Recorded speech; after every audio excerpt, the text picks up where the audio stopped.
Толеранттылық қоғамдағы татулық пен тұрақтылықтың маңызды негізі. Ол адамдардың ұлтына, тіліне, дініне, мәдениетіне немесе көзқарасына қарамастан бір-бірін құрметтеп, түсіністікпен қарауын білдіреді. Толерантты қоғамда әр адам өз құқығы мен бостандығын еркін пайдаланып, өзгелердің де құқығын сыйлауға ұмтылады. Зайырлық деген бұл бейтараптылық, яғни бұл толеранттылыққа алып келетін дүние. Қай жерде білім бар, қай жерде өнер білім бар, ол жерде мемлекет дамиды. Ал мемлекеттің дамуы ол бірінші кезекте толерантты ұрпақтың қалыптасуы. Яғни әрқайсысын әр адамның өзіне тыныш ортада өмір сүруі.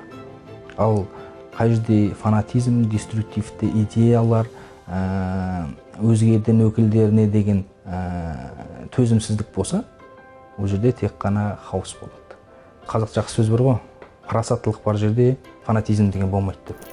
Қазіргі жаһандану дәуірінде толеранттылықтың маңызы бұрынғыдан да арта түсті. Әртүрлі мәдениеттер мен дәстүрлердің тоғысуы адамдардан сабырлылықты, өзара сыйластықты және ашық көзқарасты талап етеді.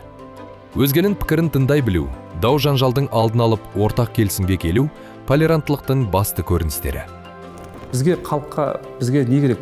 Біздің елге бірінші тыныштық керек, ынтымақ керек. Біз көп ұлтты, көп конфессиялы еліміз ғой.